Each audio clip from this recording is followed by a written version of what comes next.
And this is what happens though. We only do this when it's something that we're trying to excuse about American culture.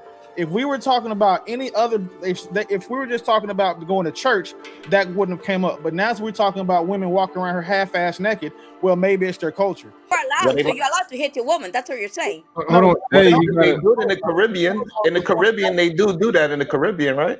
Isn't that part of the culture in the Caribbean? No, my love. No, it's not. No, soft. It's No, I not. don't Yes, think it is. so. It's no That's the culture. place You, where they you have the Caribbean? biggest feminine. Are you? Yes, Wait, wait, wait, bro. Wait, time out. Hold on Yeah, by a the second, stats, Sean. that's what it You says. By the Caribbean? stats.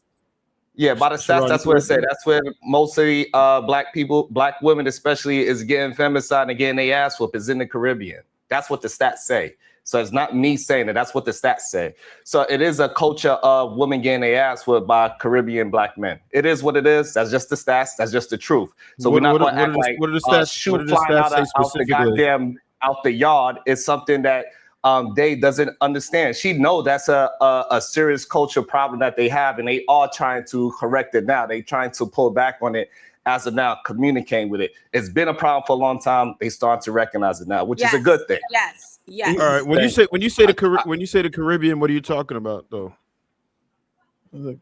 It's the state, the territories that make up the Caribbean. I hope. Yeah.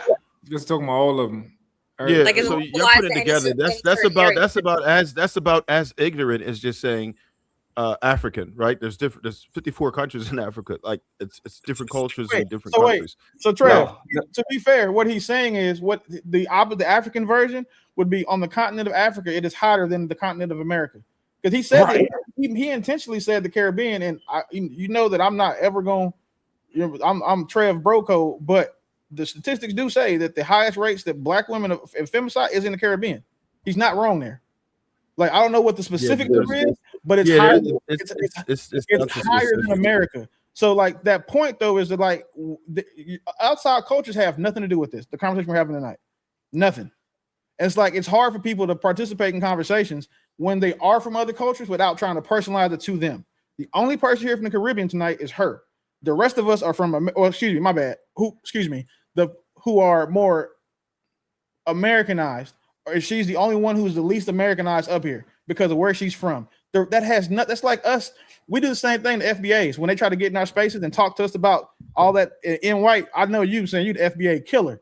They do the same thing, but it's just really it stops the conversation from progressing when like we allow people to make it personal to their anecdotal experiences when it's especially when it's about something such as a culture that has nothing to do with what we're talking about. Yeah, and I don't think that was, and I wouldn't say that was. Yeah, I get that, but I don't think that part of it is necessarily relevant, right? Because again, Willie, you got that point where you're saying that we're talking about from here, right? So we're talking about the culture here because it means something different. It does mean something different when you go to other cultures, right? So that's the difference. What you got, Marcus? I disagree. I think that if you're going to make a comparative analysis, then we should be able to hear from what you got going on in your culture, and we should be able to discuss that as well. Like for instance, if we were like, that's why I asked, was it from the Dutch or the French side of Saint Martin? Because prostitution is legal and widely accepted on the Dutch side, correct? So if you say it's cultural to have prostitution in Saint Martin, and it's not cultural for somebody to be selling coochie in St. Louis, is it because it's the legal aspect of it, or are you saying that it's culturally moral? Like I'm trying to understand how you're coming to that conclusion, because I don't. So Willie, that's my perspective. I don't think if anybody engages in the conversation, then introspective looks at where their perspective comes from should be off the table, and we should be able to compare and contrast in real time and say, hey, you might be naked at Carnival, just like Sexy Red was naked at her concert. So is it fair to really judge her and make a statement in regard to her when you're literally doing the exact same thing and then blame it on culture when she could say that's part of hip hop culture, so that's part of her ratchet culture or stripper culture, whatever culture she come from? That's popcorn black is what you're saying. So, yeah, and that's what I'm saying. So, but me in particular, I wouldn't excuse either, right? How if you dress like that, because not everybody at Carnival is dressed like that. There's certain people who dress like that, right? 90%? No, not everybody. Not everybody.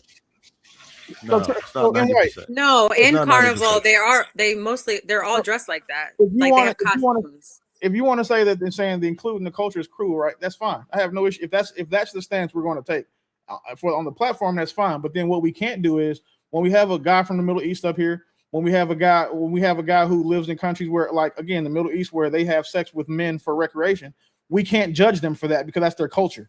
So that's my point. And this is what happens though. We only do this when it's something that we're trying to excuse about American culture. If we were talking about any other, if we were just talking about going to church, that wouldn't have came up. But now we're talking about women walking around her half-ass naked. Well, maybe it's their culture. So again, my underlying point is that everybody wants to make it personal when it applies to them and only them and their anecdotal, lived experience. And that's what stops the conversation.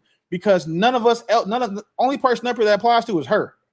That doesn't apply to the majority of people in the audience. It doesn't apply to social media in general because social media wasn't invented in the Caribbean. So like when people pull stuff that doesn't even matter in the conversation out, that's why I say it stops the conversation when you make things personal. That's a fair statement. But if we're in a situation where you involve more than one person from a cultural perspective, and we're discussing a culture, and that person is looking at the culture with a prescriptive diagnosis and saying, hey, this is what's wrong, XYZ, then at that point, now we have to address, okay, how are you then rationalizing those things? Now, if it wasn't some, like, so with the Middle East, the boy thing, right? Mm-hmm. We don't have to discuss nothing that's going on in the Middle East. But if somebody from the Middle East on the panel and then takes the stance of, oh, y'all just be sassy and the black men be wearing dresses and it. Well, hold on, fam. How is you taking this stance when is you making these same statements about the men that sleeping with boys and doing the kite runner and shit in your country? Right. If not, why do you feel comfortable doing that? And what is the purpose? So that's fair. So then what that also means that FBAs are welcome in these spaces and we can't judge them for their views. I'm FBA. So what you saying? Like, I'm sorry, like I'm saying the anti-FBA. The anti-FBA, like I'm saying, the people who speak out against them because they have a different cultural experience and cultural beliefs, then that diaspora needs to die. Then there should be no more conflict going back and forth between those two groups of people. No, well, ideally, people would just discuss their own specific ethnicity. But right. If you do involve yourself in somebody else's ethnicity, then you open a floodgates for them to discuss yours. That's not that. That's like trying to give people parenting advice. Fair. And then people look at your kids and they sitting there peeing in the corner and throwing crayons at people and shit. And you like, hold on, why are you saying my kid's bad when I'm looking at your kid doing this? And then you say, oh no, that's just how we give it up. I see where you know what I'm saying. That's just how we give it up where I'm from. Nigga, no, that's not just how you give it up. Your kid bad too. If my kid bad, fine. Your kid bad too. Now let's discuss it as two parents with bad kids. Let's not pretend like you got a good kid and my kid is the bad one. So we both got fucked up kids that we're gonna play this game. Is this rest of this conversation going to be anything geared about the Caribbean?